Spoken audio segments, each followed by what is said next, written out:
Hops and Stocks podcast is presented by 100 Spoke Media Group. We encourage our listeners to drink responsibly.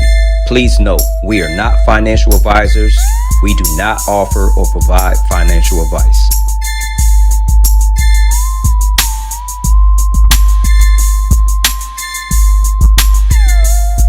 I'm Spoke affiliated from the city of Gems. Welcome back to the Hops and Stocks podcast, brought to you by 100 Spoke Media Group.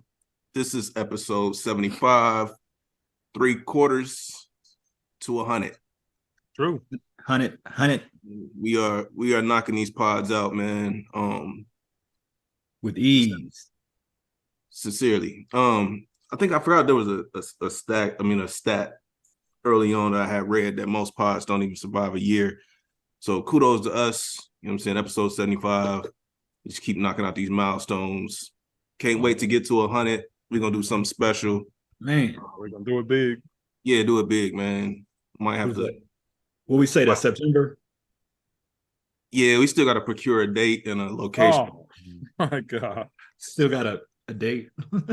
Man, what are we talking about, man? Hey, shout out to all our listeners and followers, man. Keep For sure. now. Man. keep us relevant, and we appreciate that. Keep us relevant. Yeah. Yeah, no doubt. Man, I'm about to sign off this pod. Tell a friend. Stick with it, man. What's everybody's week looking like, man? It's controversial pod ever. I mean, Oh man. How are you doing, Dub, man? Talk to us for a little bit, man. Yeah, get us the hell out of this segment. is it Doug or I Doug? said, Dub, talk to us. Either one of you guys. Same old same, man. Ready for the week to be over. It's cold today. Had jury duty today. Talk about that. Had a wellness check today too. Hey, funny story. Like the doc was like low-key having a conversation with himself about if he was gonna violate me or not. he was like, it's the worst, man. They be saying some foul-ish when it's that time, man. Yeah, he was on the computer like, as soon as I heard PSA, I'm like, oh yeah, he's talking about violation talk right there. He's like, PSA. He said, do we do a rectal exam last time? He's like, he's like, do you want one? I was like, man, who wants that? He's like, yeah, it's kind of a dumb question, man. Like, did we do one last time? Well, I mean, if you're in your 40s, you're supposed to do it every time. Come on, doc. You know what's supposed to happen, man. So my answer was, because I got a gastro doctor too. I was like, man, he violated me last year. He's like, oh, okay, you good. We'll just monitor your PSA. If the levels stay steady and don't change, and you good for this year. I'm like, all right. Yeah, we'll violate you later. Yeah. He's like, I can do it right now if you want to. I'm like, I'm good, though. I'm good. I can dig it, man. Everybody else good? Yeah, man. All right. Like we always do about this time, man, we're going to get into these beer reviews. My visual, I ain't going to say that because it don't even sound right. I'm just going to, Where am I at today? I'm not even saying it, man. Yeah, what could be so bad? Left, right? If I say, well, man, y'all not Just say it, dog. making a clip out of me. Y'all see this clip when y'all see it, you'll know where you at. I mean, you're to the left.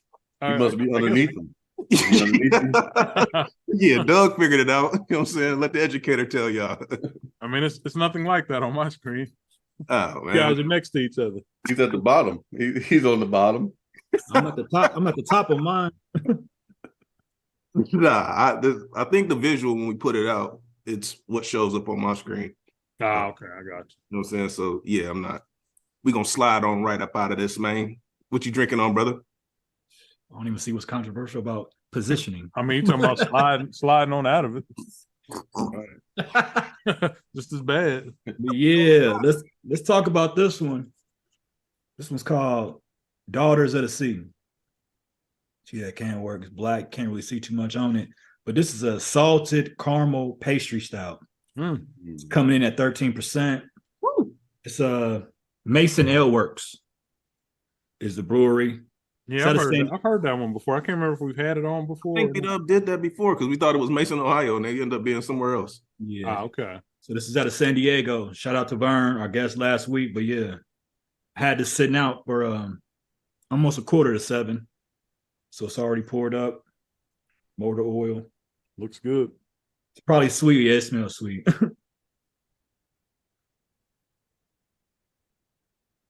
Yeah. That's real sweet.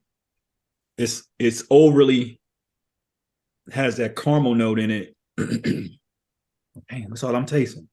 Yeah, you can overdo caramel, man. I've had a caramel that was overdone before. It's almost overly sweet.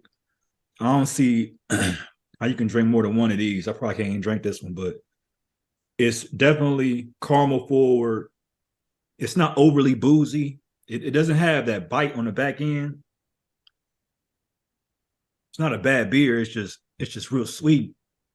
That's diabetes in a can right there, boy. Yeah, it's not a bad beer. Like I said, the notes is caramel. It's sweet. It leans not so boozy, but it leans on the sweet side. So if you don't like sweet, you probably ain't gonna like this. What we said I want to give it a 4. Just because it says, I mean, the notes is hitting on everything it says it's gonna do. I taste the caramel, the pastry style. I mean, it's definitely got that dessert feel to it. I'm gonna give it a 4. It's a solid 4. Not coming in too high on the jig taste. No, I mean, I could taste it, but it's not overbearing. It's a decent brew. It's just you have to be in the mood for something like this right here. I wouldn't take this in the summertime. This is definitely a wintertime type drink. So once again, this is Daughters of the Sea. This is Mason Ale Works out of San Diego. 13% on the ABV. Solid 4. What was the tag on it? I don't know. I bought a few of them. I think it might have been maybe 6, 7. Can't remember that. She got their blast. All right, keeping with the sweet theme, I'm taking us to Boston, Massachusetts, and Windsor, Vermont, with Clown Shoes beer. Oh yeah, this is a pecan pie porter with bourbon, vanilla pecan pie flavor, and natural flavor. It says it's a limited release too. Let me see if I can get y'all a picture of that. Clown shoes. I see a lot of clown shoes at my honey hole, man. I ain't never got one though. Okay, this is my first experience with them. First time seeing them. It's 8%.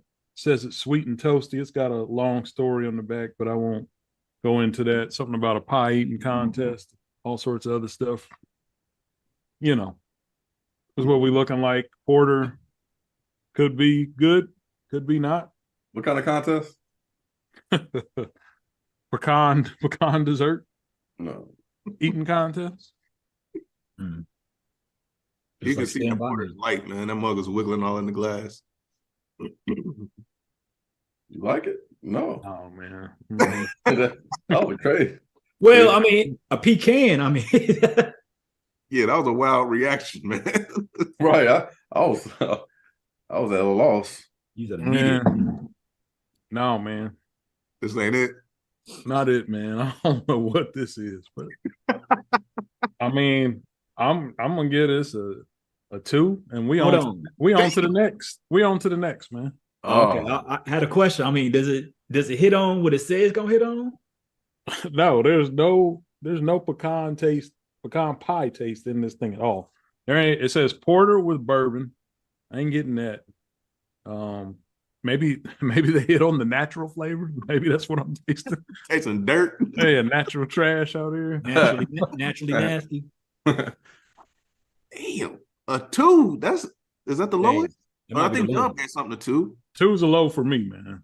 Astronaut food is down there. I mean, I'll say that all day. Damn. Yeah. No, on to the next, man. On to the next. Mm. Whew. All right, man. Well, look, I'll go in honor of Women's History Month, man. That's under. Oh, man, what in the world?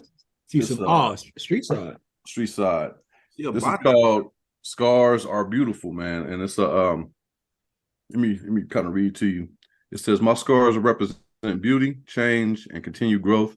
I've had a double mastectomy twice, and it has been a journey and a path to self-love. I'm so darn proud of how far I've come.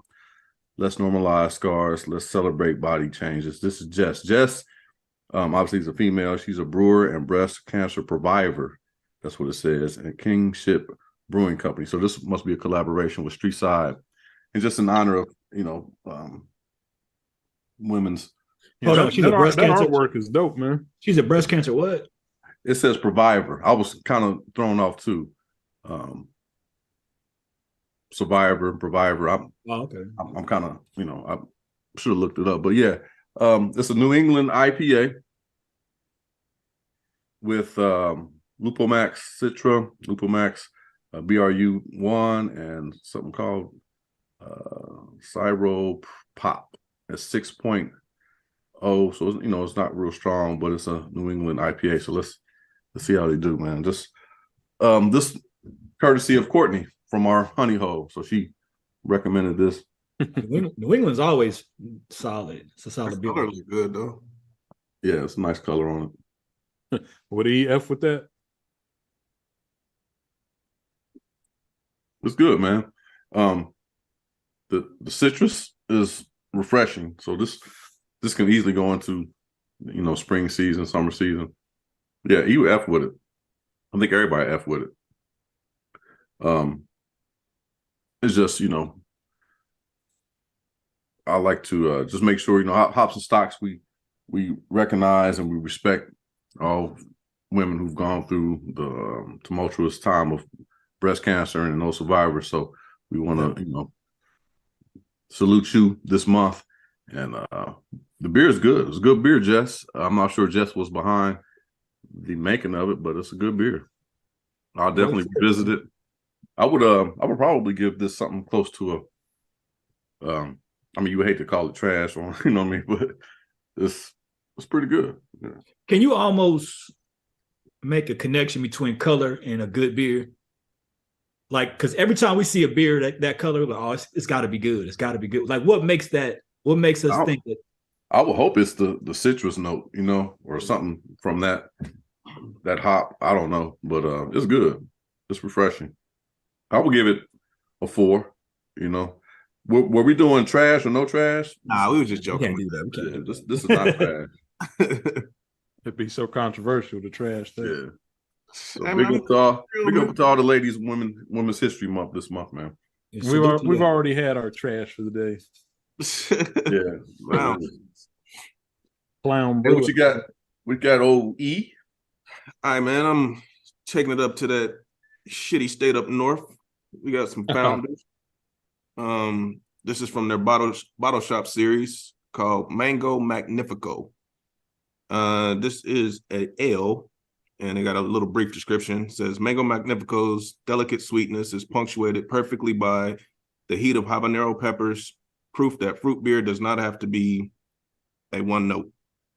And it's checking in at 10%. Mm-hmm. Looks like mango. Let's see what it tastes like. Smells good.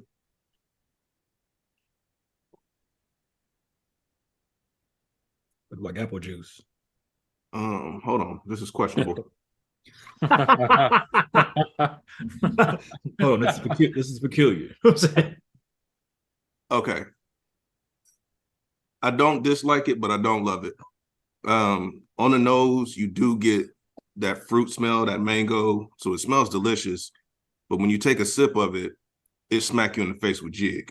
So you're getting like heavy jig, and I didn't expect that on 10%. You didn't expect that with 10%? Not in a fruit beer. I didn't expect the jig note to hit heavy. Usually for me, the jig notes hit heavy on stouts. I'm not getting a lot of heat, like not even on the back end. Usually beers that have habanero, you get that heat on the back end. This ain't great, but I don't hate it. It's an indifferent beer. I do get some heat, but like I said, it's not just carrying through. Usually, like I said, habanero taste and chilies, they usually carry on the finish. Think I'm gonna go with everybody else's average for the day and go with a 4. It's different, man. It hit on the mango for sure, but it's just being overpowered by that jig note, and so I don't really. It's not meshing well for me. Mango Magnifico by Founders. When I had it, I don't remember getting as much mango or jig, but I do remember the heat. Yeah, see, I'm not getting maybe some, and maybe if I let it sit here for a minute, but I don't want to drink a hot ale. True. This has only been out the refrigerator, maybe I think 30 minutes or so. Like I said, I just don't love it, so I'm gonna stick with the 4. I mean, something that you don't like that's a 4. I mean, that's Right, that's pretty- kinda Yeah, high, I mean, man. that's a questionable review, man. That's high for something you don't like. Because it does, so it's 10%, so it gives you the booze. It's 10%, so it man. gives you the booze. You get the mango note. Why is that circling in the background? Yeah. Why did that make an appearance, dog? So I'm giving it a 4 based upon what it is. I'm not giving it a 4 based upon my like or dislike for it. Me personally, I would give it 3.25. I got you. You know what I'm saying? But I'm trying to do it without any bias. It hit on the notes that it said it does. I just don't love it. So fair assessment 4, personal assessment, probably 3.25. Nah, I mean. So Hey, well, cheers to everybody, man. we Cheers. are supposed to have a guest tonight, Mr. Damien Sheppard. G. Shepp. So Yeah, he said he's about 2 minutes out. okay. So we got to kill time until he hops on. No problemo. No problemos. So, fellas, Oh man, Is Some- Trump arrested? problemo. Did Trump get arrested today? I didn't see no news about it, and I didn't see nobody acting crazy. So I'm assuming he didn't. He did. They didn't call up the grand jury. I heard. He's so bold, man, saying, I'm gonna do the perp walk. And he said something like he's gonna should he smile at the media or something? I mean, that's privilege at the finest, man, at its finest. Like, he doesn't care anything about getting arrested, man. He knows it's a He just joke, wants the man. attention. He just wants the attention. Yeah, Man. he knows it's a joke. Like he'd be out by noon tomorrow if he got Man, arrested. you like Wesley Snipes, man. I'll be out in a week. I've been watching New Jack City too, man. It's impossible to turn it off when it comes on, man. Yeah, man. Dig it. Who's y'all brackets busted? I didn't even get in the Man, I didn't even honestly, because I don't really follow college basketball that heavily. I just been enjoying the games. I didn't even hop on, man, and do no brackets. You know what I mean? What's up, Dame? You on mute, bro? You on mute?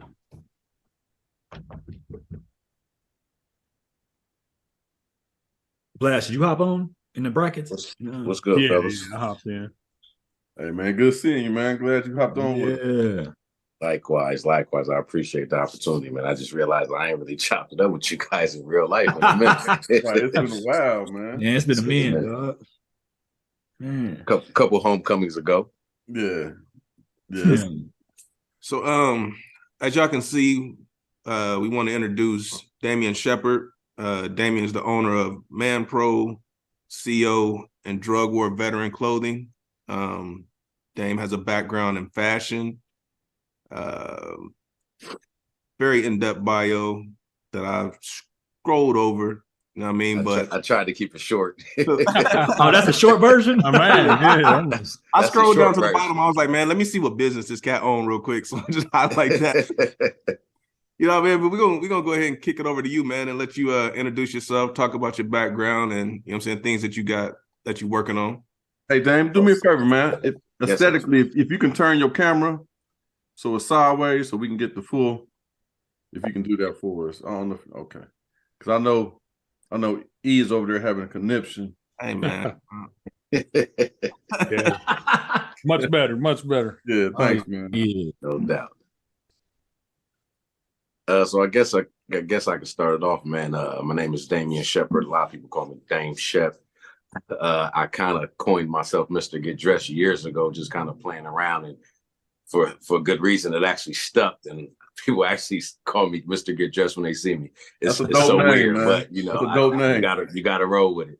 I don't know, man. I've been doing this for a while, man. I guess a brief, quick history of how I got into it, man. I just always been into fashion, and I've always been an athlete.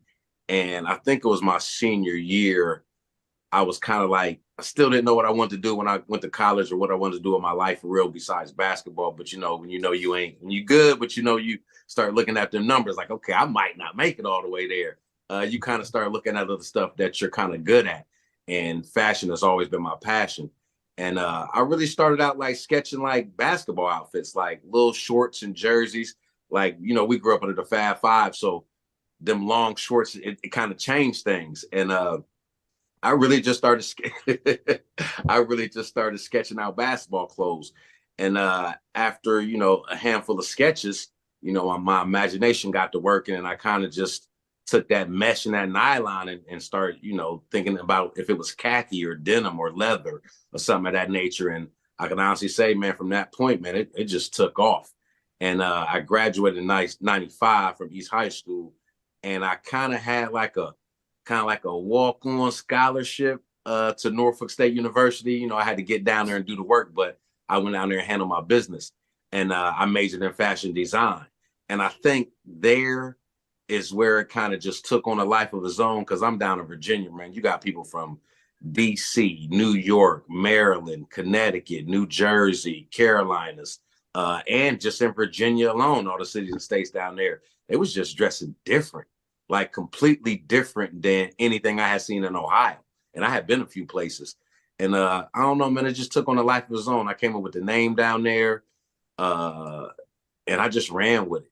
And I've been doing it really ever since. So I've been in this since like 95. Now, I wouldn't say I've been going 100% full throttle for the last 20 some years, or I'd be much further in the game. But, sometimes life, hop in the way, and you got to take care of kids. You got to work a job for a little while, and you got certain things that you got to take care of. And certain situations happen to you where it just take you off your focus. But this is one thing in my life besides basketball that I've never not wanted to do, if that makes sense. So, it's been a grind. My brand kind of took a nice turn for the better in about 2010.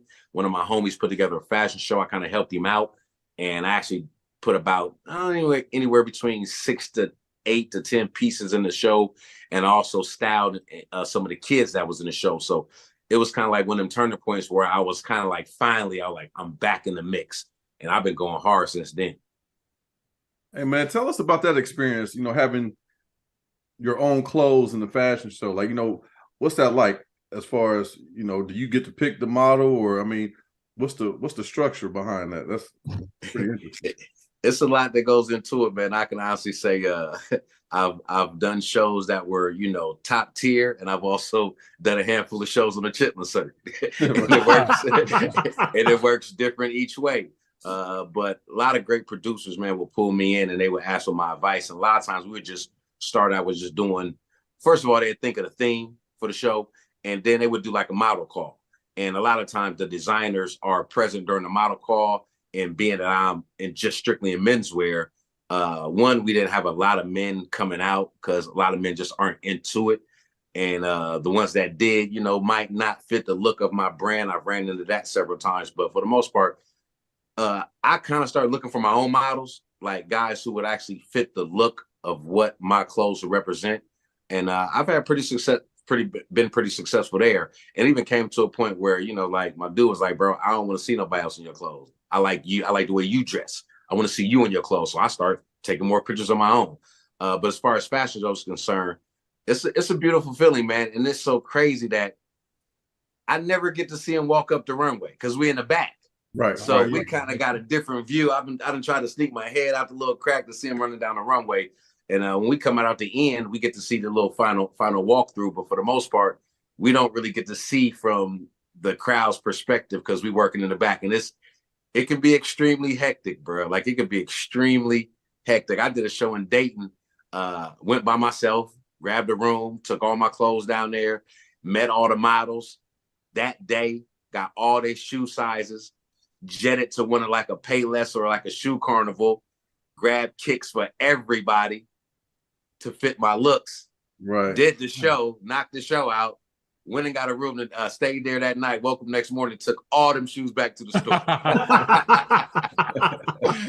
So it could get a little crazy, man. And sometimes I've had models that like did a wonderful job, fit the look perfectly. But I've also had models that, I wouldn't have picked you, but you're part of the show, you part of this production. So I got something for you. I got a quick question. It's a dope feeling. So being a designer, have you made the transition 100% to not wearing other brands and just strictly wearing your clothes? Yes and no. Like yes and no. Like if I look at my total amount of clothes that I actually wear and put on a regular basis, I'm about 70-75% me. I'm about 70-75% me. It's hard not to wear Nike. It's hard not to wear some of the other brands that we just always grew up with. That's always going to stay in rotation. Yeah. Even though I have had denim jeans in a few of my collections and lineups, it's hard not to, go shopping for denim because you always going to need denim. So it kind of depends. But for the most part, keep me on. I keep me on. So I know you said you graduated in 95 and kind of got your start when you went out to VA. So I'm trying to think back to 95. That was probably like what, Rockaware, Fat Farm, Shine.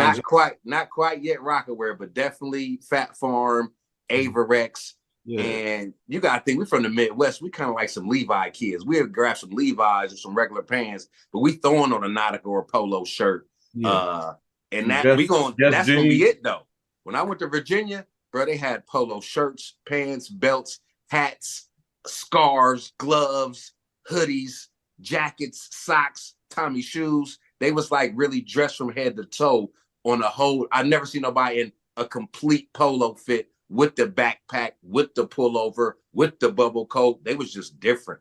And I had actually seen cats in some denim jean with the fitted denim jean, or that was kind of like boot cut, with the snakeskin cowboy boots, with the Averex. Like they was dressing different, bro.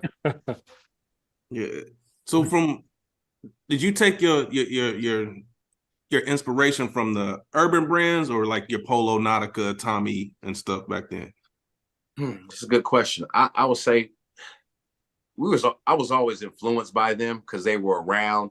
I love Karl Kani. It was the first time I seen a Black designer doing something that I loved.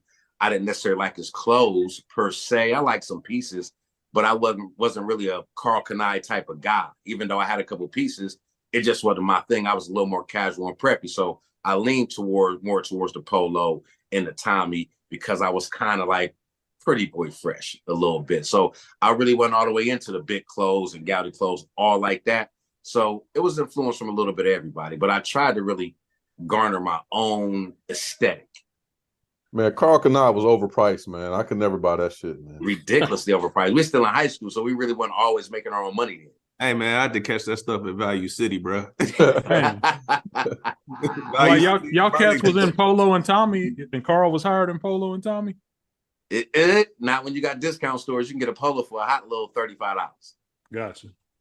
I don't think I ever owned no Karl Kani. Me either. Yeah, I don't think I did either. I had the boots that my mom got me, and I had a shirt to match. That was it. I had a sweatshirt. I think that's the only Karl Kani I had. I never had the jeans. Never had no FUBU. My parents wasn't on none of that, man. I was in Levi's cotton Dockers, dog. I've had some and Eastman's. I've had used jeans. You definitely went through the used jeans joints. And damaged jean era. Damaged. Y'all remember Skids? Yeah, that was more like middle school. That was more like 7th, 8th grade for me.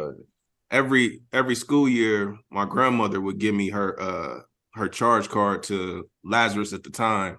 So I was always wearing like Bugle Boy. Like I would always I'd be rocking Bugle Boy, man. Hey, like, man. I had a good friend that's all he wore was Bugle Boy. Man, I spent the summer with my grandparents in Oklahoma, and my mom asked me to send her a list of what I wanted. And so, at the time, Hammer Pants was hot. And I sent her a list of like all the hot stuff, man. I got home, man, it wasn't near thing on my list. I was like, what is the purpose of this exercise, man? Like, I said Hammer Pants. Like these are just like this is regular gear. Like, I don't understand why you even ask. Like, I went through this detailed list. I expected at least an effort, man. She just hit Elder Beerman and got the same hole, man. And you couldn't complain. You had to rock it. Like, all right, fuck it. What was you gonna say? Yeah, I'm like, it is what it is. I gotta make this work. Honestly, man, I was fortunate enough to. My mother was kind of. I'm not gonna say she was in the streets because she definitely was not. But the people she hung around, I was privileged to certain things. And man, I remember several trips to the mall. My mom like, we're going to the mall with them. Just go in the store and just pick out what you want. Like I would literally go in the store, touch an item, and touch a few items. Then we'll leave the store. When we get back to the car, everything I touched would be in the trunk. Oh wow! That magic. I remember Yeah, I was crazy. I went up Shakan's crib one time, man. I forgot where he was staying at. But this dude probably had the corner of his apartment was just filled with shoes. It had to be like 60 pair of shoes. Oh man, this dude, he probably doesn't wear the same pair of shoes twice, man. It was at his apartment on, I remember the street and everything, on Lyons, right around the corner from Shell Station. He had a 1-bedroom because that's where I came when I came to visit. He had a bed and you could not see his floor because it was flooded with tennis shoes on both sides and in the front. Yeah, man. And it wasn't even all the shoes he had, bro. Damn.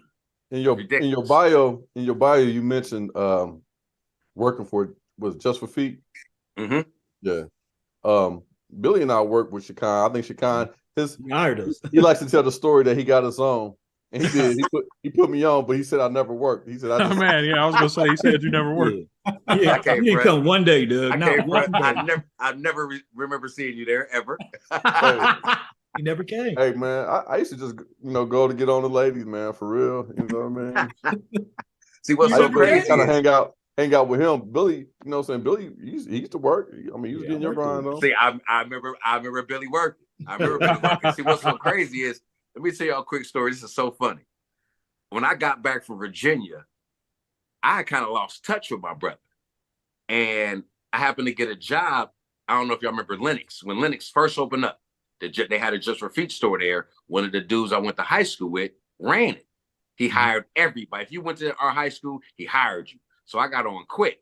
I just happened to be looking at the directory of managers in the back, seen my brother's name. Damn. Called him immediately. Bruh, what's up? He's like, man, it's Dane. Chopped it up, bro. Next thing you know, I'm in Cincinnati at Just for Feet because they let you transfer. So that's how I got on. I got hired at Just for Feet way before I even came to Cincy. I just kept working when I got down there. So I had a job when I came to school immediately.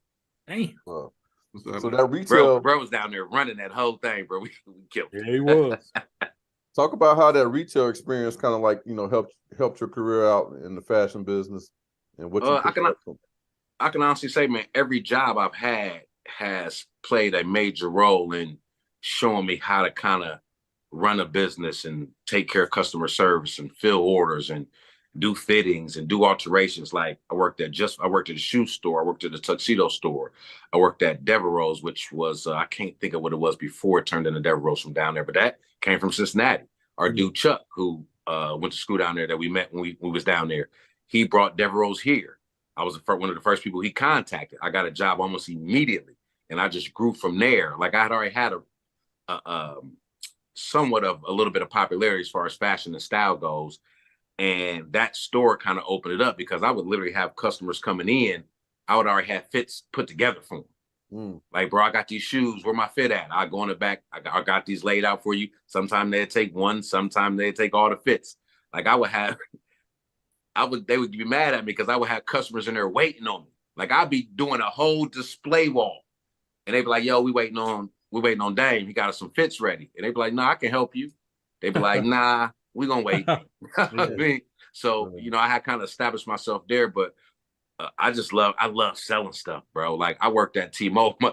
My dude, Boo, one of y'all's fraternity brothers, Boo said, hey man, you made selling phones cool, man. Because I worked at the mall, in the middle of the mall, the kiosk selling T-Mobile cell phones. This one was giving out free phones. And I learned something from that. I would walk from around the kiosk and take the bag to the customer. Just a little extra. I just read it somewhere that it was an extra customer service experience that people love. One day I was working by myself and I did that same gesture, not even knowing the manager, one of the regional managers for the company, was in town, slid up on me and was just walking down the mall, seeing me hand that bag outside the counter. he made it a company tradition. I mean, not a company tradition, but a company rule. Policy. Boom, a company policy where everybody got to do that now. So I just like selling. I've always liked selling stuff, bro. I don't know what it is. I get a kick out of it. I don't know if it's the trying to get the customer to buy something. I don't know if it's the completion of the sale. I don't know if it's the profit. Now it's more or less, I just like creating, but now I get to create and sell what I create. So it's kind of like a double up.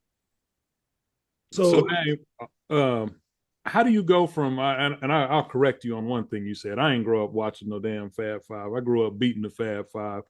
Tar Heels in the house. Nah, But, you know, after you saw them trash long shorts, how did you decide to make that into fashion? Because it was trash fashion to me. But, you know, Champions wore that light blue, but it's whatever. What was your question again? How'd you make that transition from, you know, kind of knowing that you wanted to put outfits together to actually making the clothes and, you know, developing your own line? It was a process, bro. Like once I came up with the name, I had a real meaning behind it. And it was just really about just kind of staying in that box. And I could always dress. And I felt like I've always had an eye for style.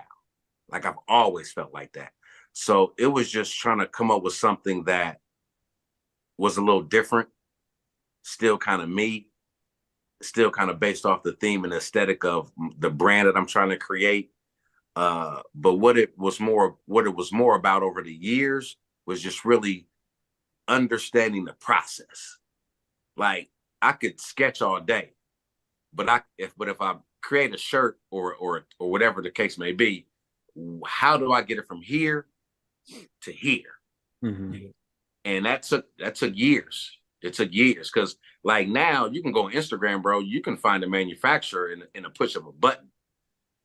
10, 15, 20 years ago, it wasn't that easy, bro. And even though they only wanted $5 for a pair of jeans, you had to order 10,000 pairs of jeans, or at least 1,000 pairs of jeans. I don't need no 1,000 pair of jeans, and I don't have $5,000 to put on no jeans. Mm-hmm. So it was kind of like just continue to grow and experience and learn new things because technology changed. So it was a weird transition.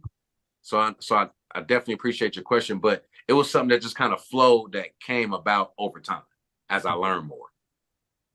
No, I really. Why don't you expand on your brands? I'm sorry, you mentioned that you know, your brand had a meaning to you, and you focused on that meaning. Why don't you let the listeners know about your brands? Because I believe you have multiple brands, and also the meaning behind that and what that meant to you. Well, the main brand that I started was called Manufactured Products. And when you think of a manufactured products, you think of something that's kind of assembly line. Everything is manufactured. Cars, doors, home goods, food is manufactured. Everything has a process that it goes through from start to finish. So I try to encapsulate that. And when I first created my business plan, I kind of wanted, I don't know if y'all remember the car washes that you put your car in, you can go inside, you can literally watch your car go down the line. Mm-hmm. I kind of had an ideal of that where you could put in an order and you can literally watch your clothes be made. Wow. And so it was coming from a manufacturer standpoint of showing people the interior of how these clothes are made, which I had never seen before. So that was kind of the aesthetic behind that. So after my first fashion show, I did all custom pieces. Everything was custom because that was my idea and my mantra going into making this brand. I wanted everything to be high-end custom apparel. Where I'm from, there's nobody really, there's not a lot of high-end customer shoppers in my city and in my state. It just doesn't exist. Not saying we can't dress, not saying we ain't got no money. It's just that there are not a lot of people who are going to spend $1,500 on a garment, no matter how rare and one of a kind it is. It's just not a market for that here. You might sell one or two, but I need to sell 10 of these pieces a month to get where I want to be, which prompted my move to Atlanta. So that what kind of made me do a spinoff. And it's like I got to explain this every year so people understand. People look at Man Pro, which is really just a short abbreviation for manufactured products. And people think it's like a man in pro, like a pro man. So Yeah, it's that's what's up. it's because I learned about messaging. And if I could do it all over again, you know what I would do? I would just put a period at the end of both of those words. It would make more sense when you see man dot pro dot. It would look like abbreviation from manufactured products. Yeah. To most people, without those dots, it just look like man pro. Not knowing it's really just a spinoff, a ready-to-wear brand from my custom brand. I was looking at your brand, man. And I thought it said manhole. I'm like, man, that's Oh, crazy. man, what? What are we talking about here? I was like, I mean, I've had women tell me like I'm not wearing nothing with the word man on it. I'm like, it stands for manufactured. I don't know if that helps a little bit, but it was just really a spinoff to have a ready to wear, trendy, affordable, stylish, offset brand that people that really want to support me can spend at great price points. That's a clever name. I like that. I didn't know that. Thank you, sir. Yeah. So what do you think moves the needle as far as like fashion now? I know back when we was kids, music probably dictated what we wore. We had the African medallions because of PE and African Bambaataa and all them, and the starter jackets. But so what moves the needle now, and where is your target demographic? What are you reaching out to? As far as your first part of your question, man, it's still music. I mean, we don't watch videos as much as we do anymore because that's where we kind of seen what was popular through what the artists wore in their videos, because they had stylists and they always put on the the dopest apparel to kind of like get stuff going and get names out here. Now, I mean, all of our videos are on social media. Mm-hmm. Like the fashion influencers are more visible now. Like there's people we would have never met if everything would have stayed the same. But now at a click of a button, I can send a direct message to Rick Ross stylist. Like, hey, I see you work with Rick Ross. Is it cool if I send you a couple pieces? Here's my aesthetic. Here's several looks. And here's a few videos that I've done in the past. I don't even have to do a whole long drawn out portfolio that costs, umpteen dollars to get made. I can really just send somebody's pictures and send somebody pictures and videos now, mm-hmm. just to let them see what it looks like. So everything is on social media. Everything is on social media, but I'm still a firm believer in face-to-face. Like, you're going to see me dressed. And, I can't be in LA. I can't show people in Atlanta. I can't show people in New York my clothes on a daily basis only through social media. But my people that still see me, and when I step out, I still wear my clothes. So if my buzz is in my environment, in my hometown, I'm gonna keep my buzz here going until I can start stretching out to other pockets where I can pull up and on a consistent basis, because that's what Atlanta was about when I went there. It was about really staying fly and being out in public. Like, you have to be seen. If you want to be known, you want to be popular in a certain lane, people got to keep seeing you. They got to keep seeing you. So if you see me 5-6 times, and every time you see me, I got on something different, something that caught your eye, something that's attractive, you're going to eventually ask me, hey, bro, I done seen you several times, bro. Where'd you get these clothes from? So when I hit you with, I made that, I create these, now we got a conversation. So it's really just about, putting yourself out there. That's what's going to move the needle for you personally. As far as globally, I don't know, man, there's just so many different styles and so many different aesthetics that people have. Like, goth is still popping, whether a lot of people know. If you look at it, a lot of the rappers really over the last 12, no more than 18 months, all they clothes back big. All they clothes is back oversized. When some people really just all the way getting comfortable with the slim fit. That took 2 or 3 years for you to get comfortable with. Yeah, I never went moving with to the next plateau. I didn't really I didn't really like the big clothes all like that. I had them, but I wasn't a fan of them. I like casual fitting clothes. Like, it took me a while to get used to the joggers, man, because we used to regular sweatpants. You know what I'm saying? With the joggers, the taper fit. Man, I'm gonna tell y'all a quick story. Y'all may not believe me, bro, but this is, I got a handful of people who can vouch for this. Like, will put their hand on the Bible. I created them, bro. Word? Like, I literally created them, bro. Like, when I went from the basketball stuff to the more high-end apparel, but I was putting elastic on the waist and ankle of everything.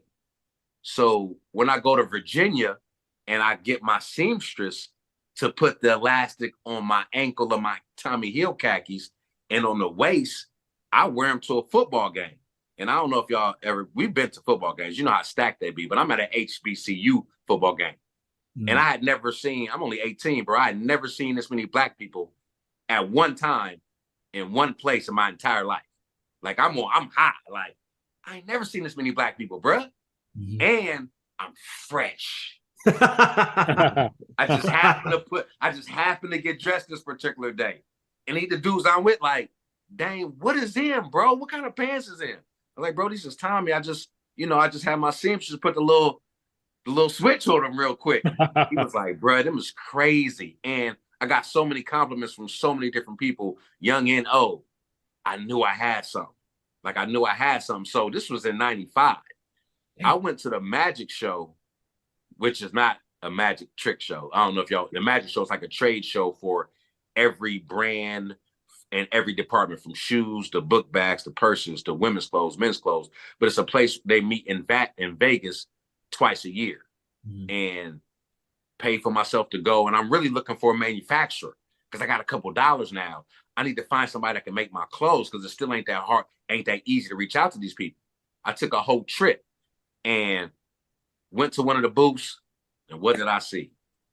Pants with the elastic on the waist and the ankle. So you look at that time frame, bro.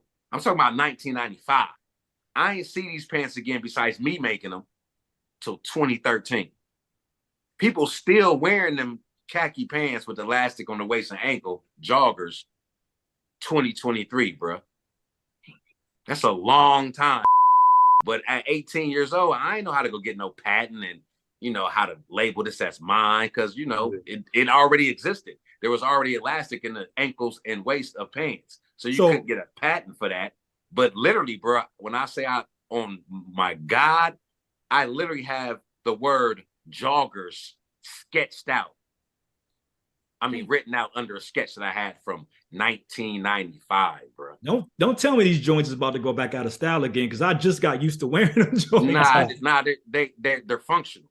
Like they're functional. Yeah. And all it really came from, I played sports. I got on gray sweatpants. Now I wear gray sweatpants every day if I could, bro, because they're just comfortable. So when I switched the material, I wanted to keep the same fit in the same silhouette.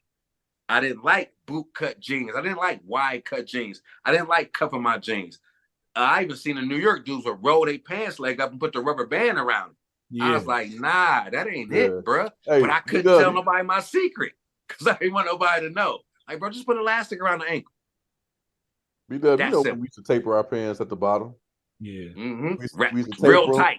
Real tight. I never liked it. You'll pull them over, then you'll roll them up. I used to do your jeans all the time, B-Dub. Yeah, it was a long time before I knew how to buy jeans, man. I used to find your size on the rack, not knowing what the length was. Dame is cracking up. Dame, you on mute again. You thought it was funny that Doug used to do B-Dub's pants? Hey man, Doug would tell that story to anybody who would listen, man. Hey man, for years. I'm not gonna tell you what they used to call them though. Here it goes. The cowboy cuff. He'll tell it to everybody, man. What they call him, man? Go ahead, Doug, because they call that brother Bell Bottom Billy. I'm gonna push the button on you one time, boy. they called him Bell Bottom Billy, and I used to have to get this man together every day. It was like one cat. It was one dude. Hey, he was my man. Dude. So I'm like, man, listen, I'm gonna get your pants together every day. Just come see me. And I used to get that cat. I used to roll him over and make him tight at the bottom. Boom, he won Bell Bottom Billy. You would think this was in high school. This is in like elementary. Right.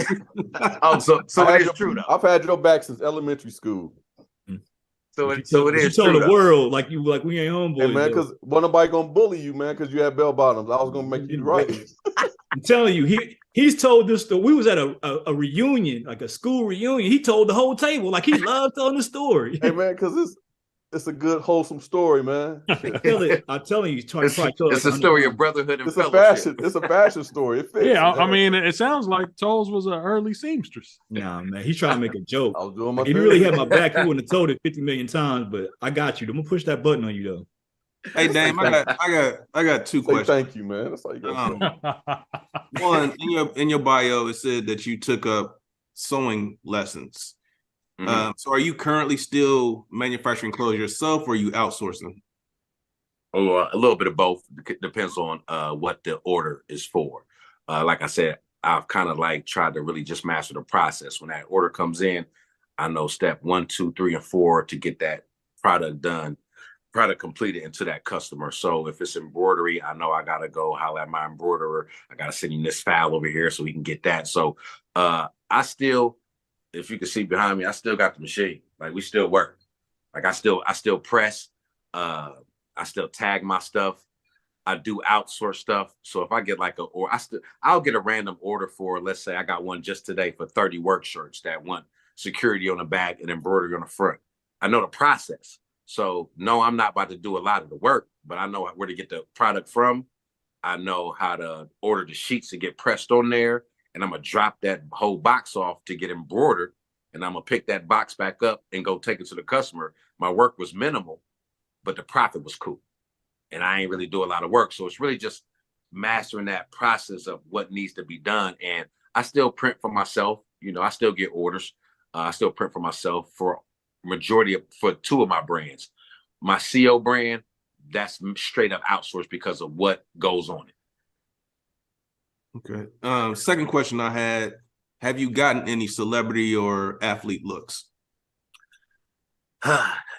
At this point, I haven't, man. And it's like, I think deep down inside, I kind of want it, but I've always been like a rebel, man. I don't feel I need it, man. Like my city love me, man. My city spins with me. Like I think about 50% of my customers are from my high school, bro. Like I get love from the people that really know me. And of course, I want to grow and expand and scale up and get a little more further out. But do I really want to do that with Man Pro?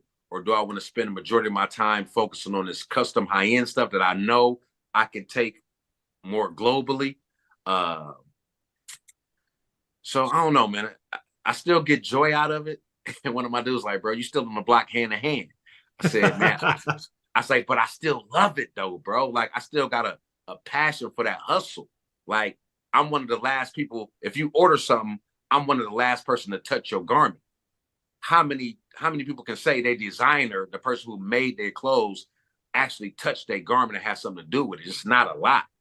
It's just not a lot. So I think there's something real intimate about that. I think it's something real personal about that. And I don't know, man, I still get a kick out of it. I still cut that machine on and smack that logo on there, fold it up real nice, tag it up, and I send that package out. I still get a kick out of that. Yeah. Man, I My can't even granddad front, always Dame. told me. Oh, go ahead, Bless. I was just gonna say you got me hyped to get a custom shirt or something, bro. Yeah, I'm gonna need something custom made for me, man. I like That's this. what I like do. that I think- sweatshirt. I like Yeah, the sweatshirt you got on right now is fire, absolute fire. Hey, bro, you ain't even gonna believe this. Like, you see the little pieces on here? These are scrap pieces from all the other like vinyl that I cut up. You can't really see it, but this is like something called brick, but it's really like a rubber.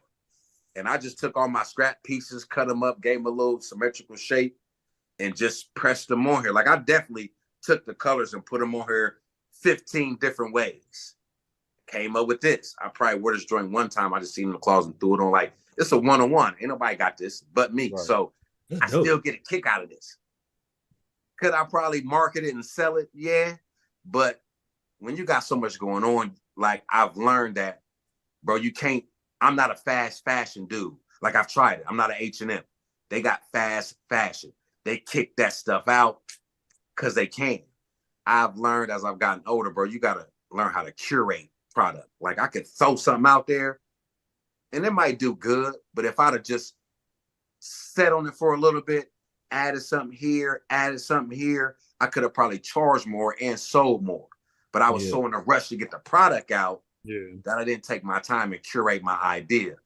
I can go back to the lab in another year or two with these and do a whole little line of them, and they'd still be kind of cool because It ain't no big name on it. It ain't nothing super elaborate. It's just a bunch of shapes, rectangles and squares that I smacked on a regular crew neck. I just love it's abstract, man. I think that abstract look is live. Yeah, it's crazy, man. You know what? We got to send you the Box Stocks logo, man. Right. Man, you see that T-shirt beat up wearing, man? We're gonna need you to design a 101 for the Hops and Stocks crew, man. Y'all got a logo already? Yeah, we got a logo already. Oh, boom. Hey, ain't nothing wrong with having more than one. Yeah, we cool with that too. What's Man, so my crazy? granddad always told me, man. I was gonna try to do a new logo every season. Like to keep Okay. switching it up, really, to avoid the bootleggers. Like, y'all not about to get my logo around with it. I'm gonna keep switching it up every single year. Dang, I still might do it. I don't know, because I think that Man Pro, it may be just me and my conscience. I think it's dying out a little bit. Like, it's losing a little buzz. I'm not putting as much effort and push behind it. But I had a crest logo that was more neutral, like a man or a woman could wear. I think I might go back to that over the summer, just see what type of buzz I get, because I like just keeping shit fresh and new. Mm-hmm. Well, you get what you pay for, man. So, when we out paying these high numbers for like Polo and Lacoste, what's in your opinion, it's quality clothing. Like, when I buy a Lacoste or a Polo, I feel like it's gonna last. You know what I mean? I feel like I'm gonna be able to wash it, and it's gonna keep its color, it's gonna keep its whatever texture, it's gonna keep its fold or whatever. What happens in that process for that quality to be present, and what doesn't happen for some clothes not to be quality? That would come down to your sourcing. You really got to take your time and find those manufacturers or find those companies that just carry quality apparel. So if I'm going for a hoodie, I'm going to get the same range of style of quality of hoodie between 3 or 4 vendors that I got. It's going to be around the same price. Now, if I wanted to, I could probably go a little higher in price and get a better quality, which I've actually been doing over the last few years. I'd rather pay more and get something that I know is going to last. And I know when you put it on, that feel good. Forget the logo. Man, this feel good, bro. I just want to wear this every day. Mm-hmm. I've been focusing on that over the last 2 years strong, where style and quality has been a focus, not so much as price, because I know I've already established myself as a solid brand. No matter what price I'm at, as long as it ain't astronomical, I can get it. So I just been focused on quality and style. Style meaning something different that you're not going to see, or it's something that you've seen, but it got a different twist to it. And quality that you're gonna wanna have this in your closet view. I got plenty of messages like, bro, this is the most comfortable hoodie I've ever had. Like, that's my payment. Even though I made a nice little profit off the sale, that message, that's my payment. That let me know I'm doing something right. Because getting a sale, that's just hustle. That's just marketing and all that stuff, getting a sale. But when a customer reaches back out and say, bro, I love your product, that's my payment. Mm-hmm. Being a person that's, in the fashion industry, are you able to identify different like sourcing? So me personally, I'm a consumer, right? And I have like some Polo hoodies that I just absolutely love. And I'm like, man, I wish I could identify who made this so we could do a Hops and Stocks hoodie, because I just love the way this polo hoodie fits or feels. The easiest hack, bro, look at the tag. Mm-hmm. It's going to tell you the name of the company, and it's going to tell you what it's made out of. You can contact the company directly, which I've done before, or you could just contact a manufacturer and say, hey, I'm looking for hoodies of this particular quality. You can literally now, you couldn't do this years before, but you can literally take that hoodie that you love so much, it might cost a couple dollars, but you can ship it to your manufacturer and say, I want this exact same quality, and they'll make it for you. It's gotten so easy now. I ain't gonna say it's gotten easy. It's just gotten less difficult to really recreate what you really want to have.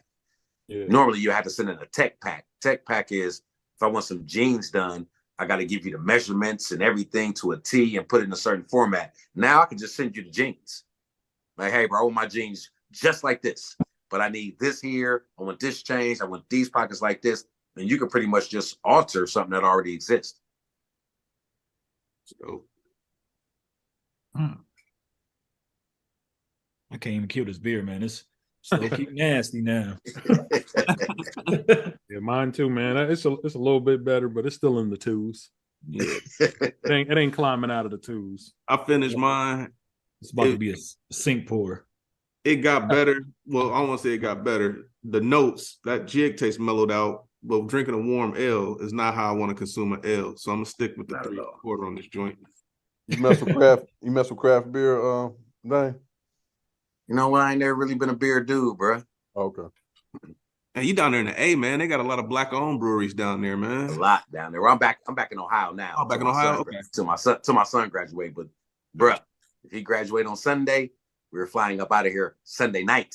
So I got to get my custom piece before you get out of here. Then I'll be here. I ain't going nowhere. He only a sophomore. He'll be a junior next year. So I got a couple years. I got you. Slow rolling it, but definitely counting down. I love my city, bro. But you get that Atlanta life in you, bro. It ain't like visiting. Living there and visiting is two different things.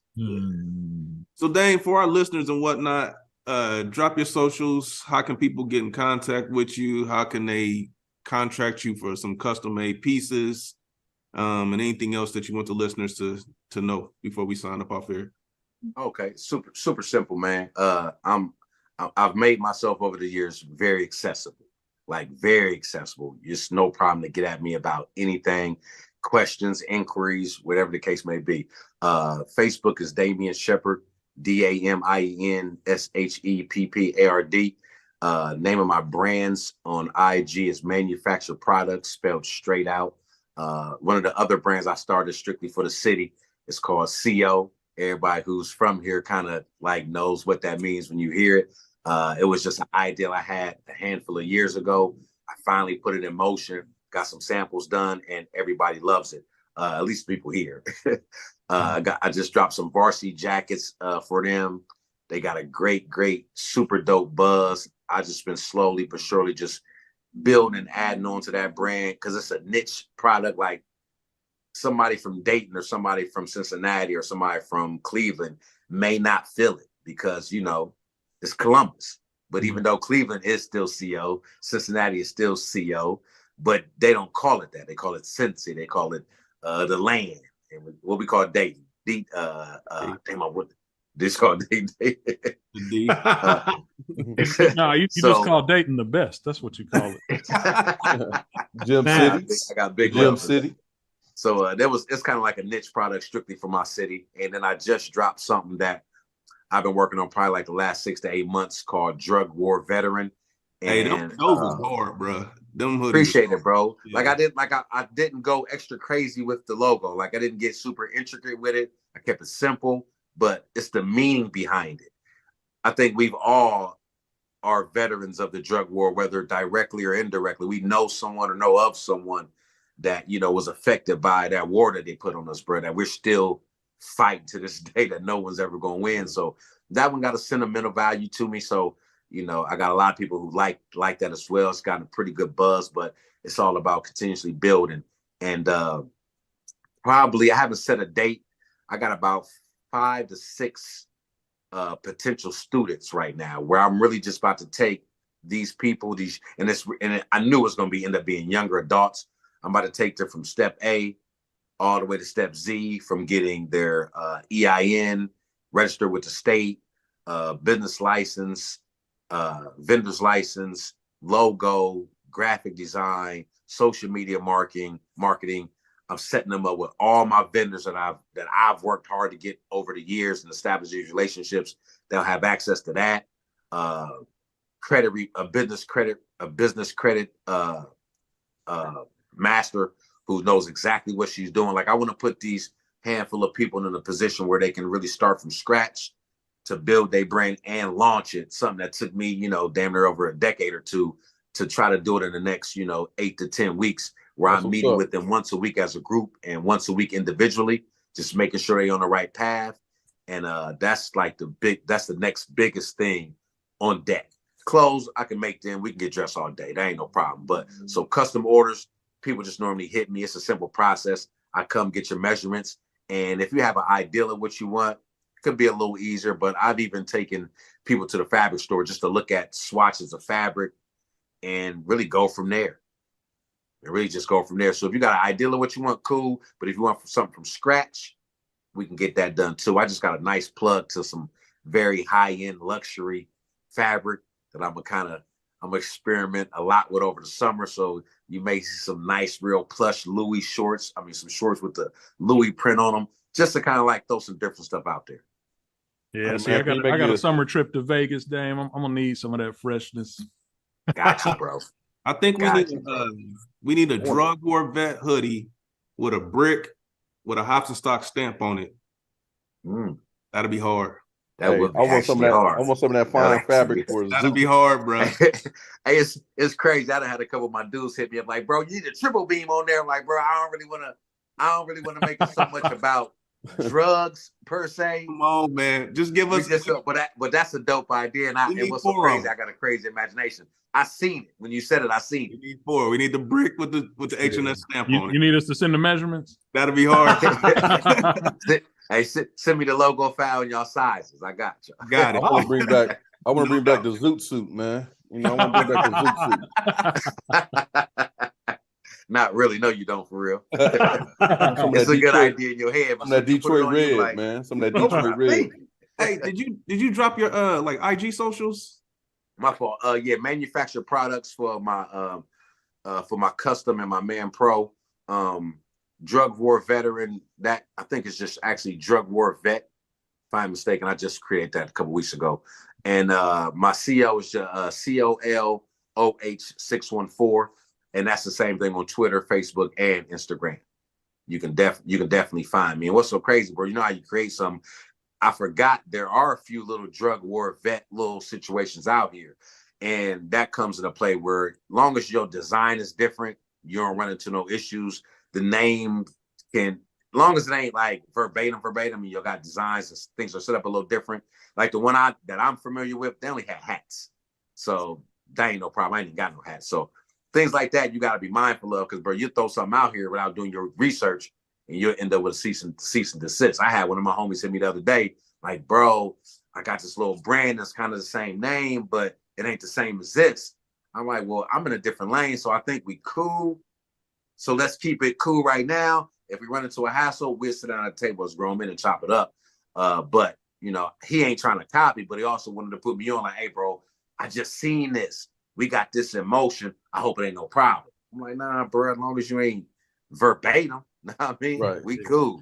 I know we about to wrap up, man, but real quick, how's the network? How's the Black Fashion Network? Are you thriving in that? Are you meeting people who doing the same thing? Just real quick, because a couple of Black fashion designers come to mind now that we know that you probably have networked with.